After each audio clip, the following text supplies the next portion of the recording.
Welcome back to Gin Reviews from South Florida. Tonight we're going to go back to Hofland and review their London Dry Gin right here, right now. Let's get into it. GinJoe! Hofland London Dry Gin coming in at 40% right there. Botanicals in this nice small petite little bastard of a bottle. We have juniper, of course, angelica, orris, coriander, vanilla, licorice root, lemon, and ginger. I like that lineup for a London Dry. So here's the bottle.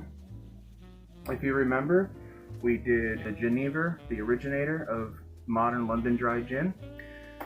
And here is the bottle, up close and personal. It's got one of these, it's a pheasant, and it's called, what is it called? I cannot see, I'm so blind. There it is, Jacob Hofland pheasant. Okay, well, that's right there.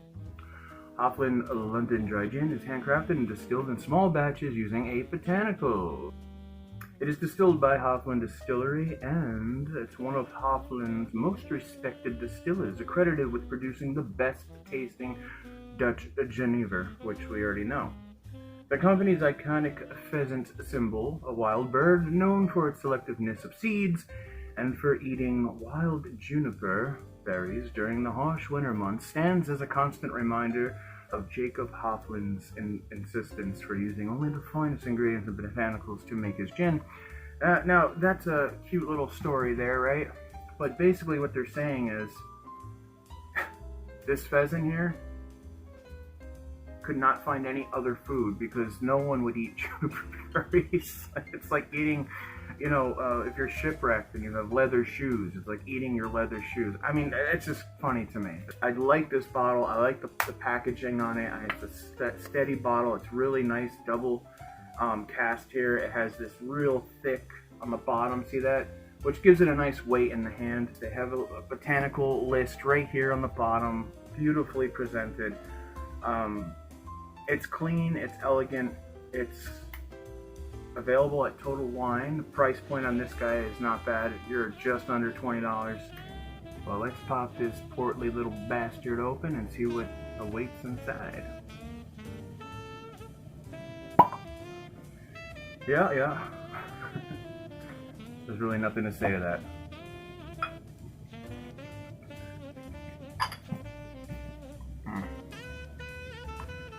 Every time I do this, I have to remind myself. Put the cork back in, Joe. Alright. On the inhalation, let me just say the lemon on it, very lemony. On the nose, very clean, crisp and fresh for a London Dry. It's not bad. I definitely have the juniper up front, in the forefront where where I want it to be, where you want it to be. Well, I definitely can smell the licorice, and there's a vanilla like hint just kind of in the background. So, Harry.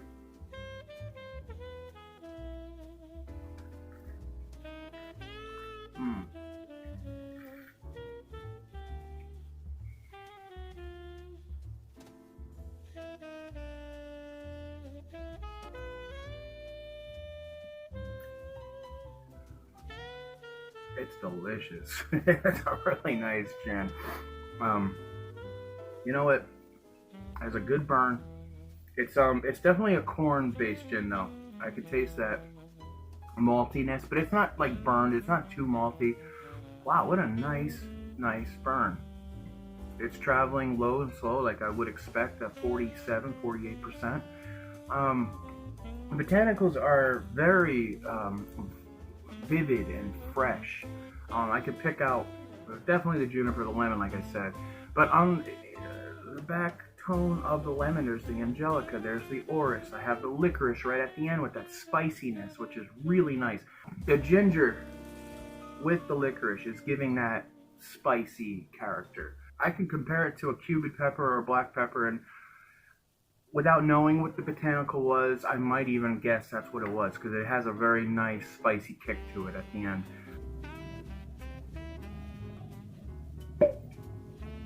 We're going to make ourselves a GinJoe gin and tonic.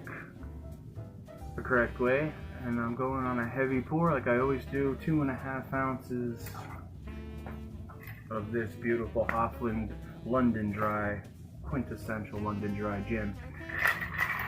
Like you don't know, right?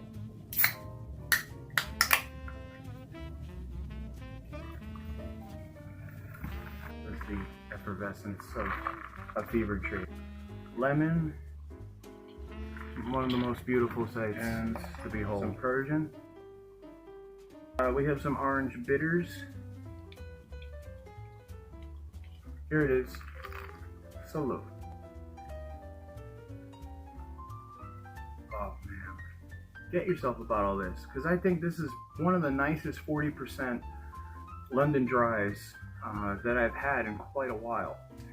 There is a lot of gin, traditional gin, nuanced flavors hitting you where you want it. You know, your juniper is right there. Now the tonic and the quinine always does the same to me. I don't know if it's like this for everyone, but for me, the bitterness of the quinine, it mingles with that juniper to give it that resinous, piney, dry cocktail that, you know, we all love and crave. And look, it's right here.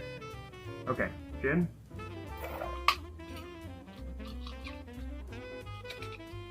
I'm putting some orange bitters in, and tonight is going to be probably the first time I'm not doing a dirty martini, because I do not have olives, but I really wanted to try this, so we're going to go with just a swatch of lemon. And every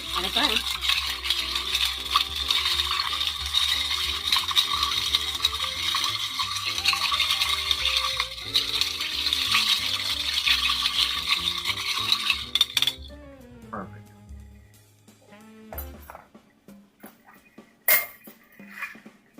So dramatic. Has to be though. Oh. Wow. It's different when I don't have olives, obviously, because the brine has, you know, salinity and bits of olives and pimentos floating around in it, which I could always see, but as you can see here, when I just move some of that condensation, it is just completely clear, which it should be. The only thing in there besides the gin and the vermouth and the ice is that lemon, so cheers.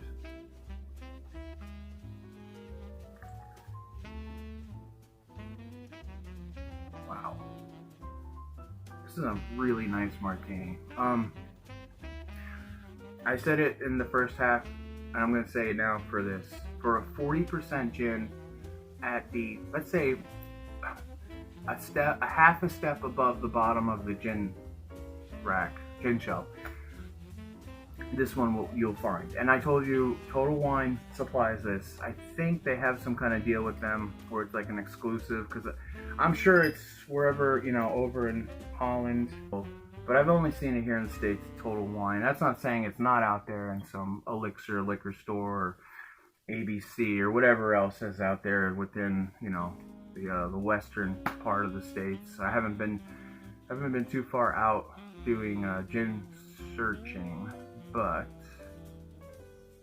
if you see it out there, I highly suggest, if you're a martini drinker, obviously pick it up. You won't go wrong. You can't go wrong with this. This is like beautiful. It's almost like, if I was to compare it to the other ones at this price point, I mean, I would say it's close to Beefeater, and I always choose that one when it's, you know, it surprises me that it's this good at 40% with the botanicals, very clean, and Beefeater is definitely the standard of what London Dry Gin should be, 100%. And it's funny because when people ask me what my favorite gin is, and I usually go right to the Beefeater, every single person I've ever said that to is like, really? And I always know it's because, you know, they know it's a cheap, you know, readily available everywhere in the world gin. But what they don't know is that it is one of the most outstanding gins on the shelf of up and down. And, you know, that's probably a good thing for us, you know, gin heads out there. But this Hofland, you see about all this at Total Wine, pick it up, you won't go wrong, you can't go wrong. This gin and tonic is absolutely the way I like it. It's very fresh and vibrant, but also very bitter and dry. It has the citrus note where you want it to be. The juniper's up front. You got your pepper in the back, which is not pepper, it's ginger and licorice, which is cool on its own. This martini is outstanding. I mean, the doling is playing with the gin in a way that it's just bringing like a sweetness to it that is also dry. And the lemon, of course. Now, if I had olive brine and I had olives, I'm sure it would even be like that, you know, more further up the old scale in my head. But it is delicious just like this. Yeah. So, with all that being said, and probably a lot more, from me to you to you to me to everyone in the States in the middle, from sea to shining sea. Thank you so much. Having another cocktail. 1, 2. Oh, you know what? Wait. 1, 2, and it's not really a cocktail, but 3. The old neat shot, right? That's it. Like, subscribe, comment, share this with your friends and family. Just no kids, okay? I don't want to get banned. And I'll be back to do another one, either Tuesday, Friday, every Tuesday, every Friday. So have a good one. Ciao. And Angela and I, as always, we always just have to say it. You bastard. I'll see you on the next one. Thank you so much. Please subscribe, comment, and thumbs up. And as always, the GinJoe will be coming out with new reviews, new and better reviews every other day.